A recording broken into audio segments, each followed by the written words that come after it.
So last year I made a video for this around this time. Gonna do it again. This time, I think I forgot one ship or something, but we're gonna talk about this regardless. Priorities, which we should focus on for DR ships. For this season, we got two new ones, Kearsarge and Hindenburg. We're gonna add these two to the list. So I think the best way to view this is through the dock space. So let's go to ultra rare. Sort through this way. Priority as to which you should focus on, because meta has changed, chapter 15 is out, stuff like that's been going around.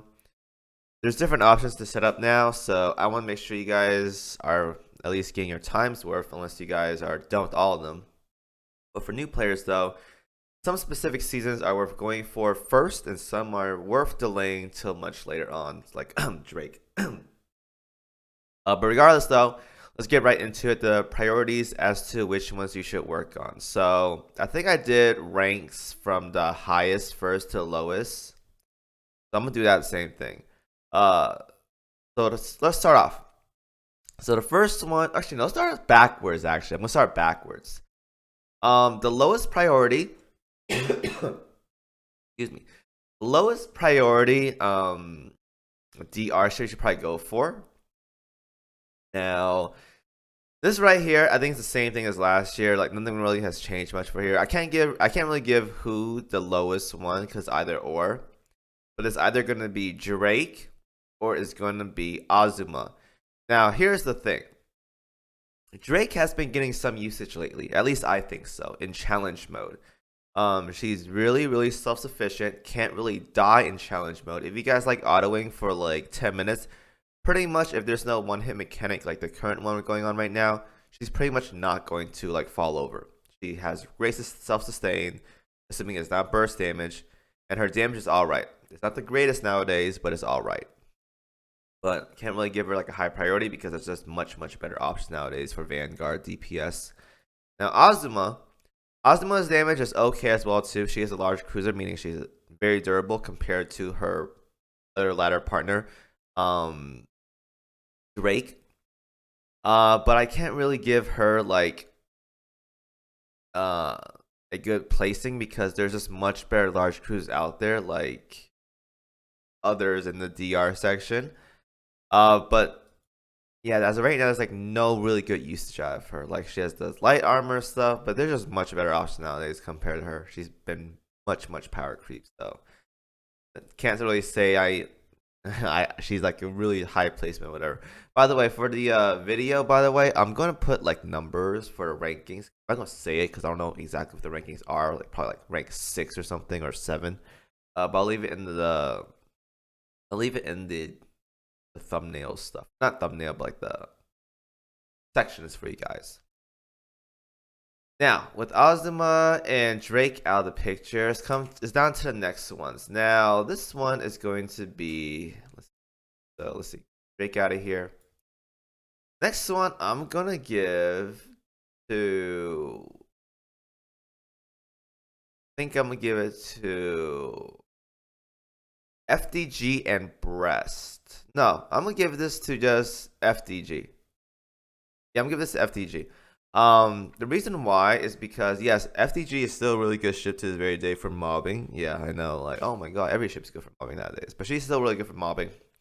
It's just we have so many ultra rare battleships nowadays, to the point where like you can't really put her anywhere aside from just that second or third fleet in OS, and that's pretty much it. If you're doing like main campaign stuff or events, you're pretty much never going to use her if you have all the ships available, unless you just play full KMS for whatever reason. But probably that's the reason. She did get a Face Sim 5 recently, which helped give her more consistency in her damage, which is very needed. But for the most part, though, again, there's just much better battleships out there. But her performance, by all means, is not like far off. Like, I think she performs just as well as like Ulrich these days.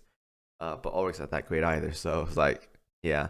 But her damage though has been much more consistent with the Fate Sim 5 upgrade by all means. Definitely not a bad ship, but there's just much better priorities out there when it comes to focusing on which ship you get for DRs for PR seasons. All right, now we're gonna get a little bit on the tight squeeze right here. So this one is gonna be tricky. I think right here I'm gonna give the next spot to. Ooh, this is actually a really tough one. I'm gonna give this to Hindenburg and Brest. Now, whatever placement this is gonna be. Now, I can't really decide who's gonna be higher or lower. Sorry, I just can't. But these two are pretty much like right in the center of like what they can do. So Hindenburg just does a crazy amount of damage, like a crazy amount. Like I said this before, lots of times. It's a lot of damage. Really good for OS fleets because you can't really sink there, and she has to tank. So it's like, yeah. But her biggest drawback is that there's much better tanks out there compared to her, and she has no anti-air, especially if you run the second main gun slot. So chapter 15, she falls off short there because there's no anti-air. So you can still use her, yeah, but you got to make your whole team cover for her. And for like arbiter fights or meta 15 fights, you got to get really lucky that the boss doesn't focus her. Otherwise, she just falls over like super fast. It's ridiculous. But if you can keep her alive, she does a lot of damage, crazy amounts. Definitely up there, if not a little bit better over than Plymouth from what I've seen so far. Definitely a really good ship for just overall DPS. And then Brest, as of recently, people have discovered that she's really good in chapter 15. Good healing, good sustain, decent bulk as well too. Good evasion. You have the speech plating for large cruiser and stuff like that. Definitely another good ship as well too. Again, but they're just niche ships, not really like used in every situation, but they're very good niches. So that's why I give them this slot right here, because I think they're really good. It's just specific content, you don't need them, but in the specific content they're good at, they're really good at. So yeah. So let's get that out of the way. Now we're down to 4. Hakuryu, E-Girl, Plymouth, and Kearsarge. Now here's where it gets really tricky. I'm going to say this right here, and it's going to be really weird. I think last year I gave the highest placement to E-Girl. This time I'm going to give her the next slot, rank 4, whatever slot I have right here. The reason why is because nowadays you've gotten so much damage increase to the point where you don't really need a tank anymore. Most scenarios, you just do a lot of damage and you just blow things up. Power creep as of right now got to the point where you pretty much stack all buffers or damage dealers and then just blow things up. Whereas E-Girl back in the day was the best tank, still is the best tank by the way when it comes to large cruisers. But again, she doesn't offer really much anything except for like an armor break, and that's like not consistent. But you have like Plymouth, you have Helena, you have all these buffers, and you have backlines that do so much damage to the point where you don't really need a good Vanguard tank nowadays. You just need damage dealers and buffers. So she's not the best damage dealer, but she's a good tank. Therefore, I give her the rank 4 slot because you don't need tanks much nowadays. At least I don't think so. I mean, if you still need tanks, I don't think your fleet is fully developed to the point where you can avoid tanks.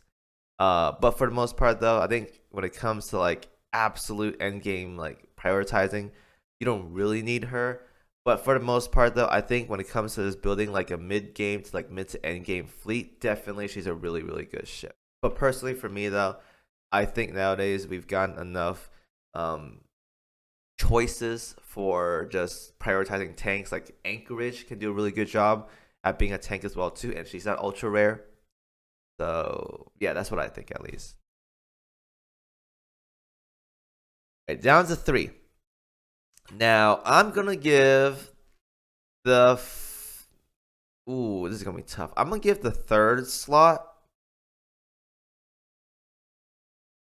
All right, I'm gonna give the 3rd slot to Kearsarge. Now I say Kearsarge because over like Hakuryu, because obviously everyone knows who the rank 1 is. I'm gonna give Kearsarge rank 3 over Hakuryu because now Kearsarge is very good, right? Don't get me wrong, she's an absolute menace when it comes to just doing light armor damage along with Yorktown too. Here's the problem.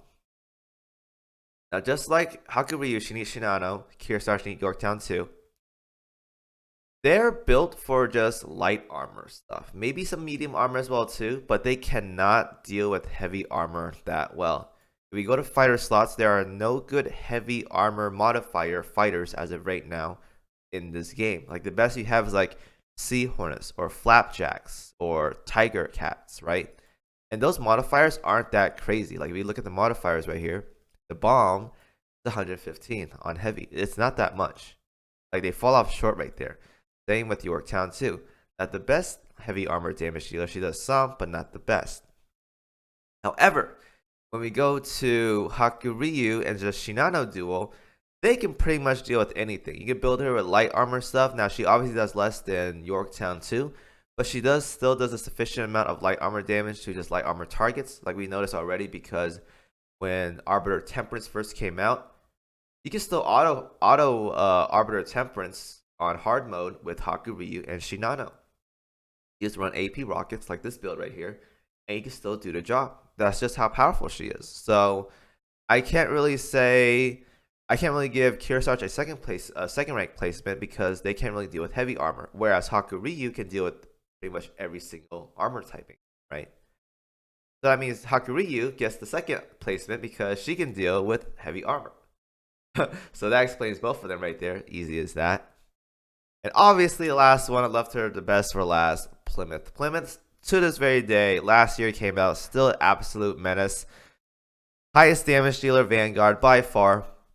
I think only Hindenburg can give her a run for her money, and even then, Hindenburg cannot give a backline buffer just like Plymouth can. 18% damage increase to your flagship if she's a battleship, battle cruiser, or aviation battleship. Absolute menace when it comes to like Musashi, Kearsarge, where she can buff them up. Absolute destruction of a buffer and an absolute menace of a damage dealer. Definitely the best ship to this very day.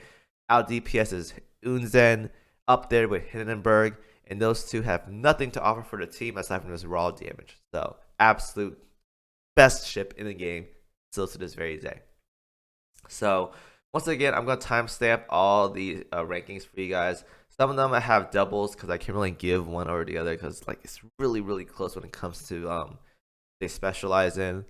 But hopefully that narrows it down for you guys on what I think. Some of you guys may disagree, say like E-Girl deserves a higher ranking, and I do agree to that depending on what kind of situation you're in it comes to the game's progression.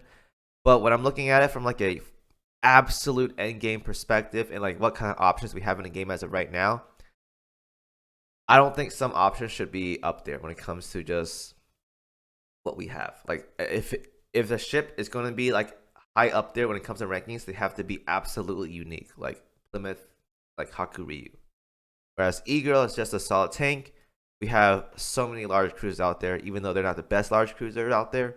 There's be some large cruisers out there. So hopefully y'all enjoyed the video. Thank you guys for watching as always, and I will see you guys in the next one.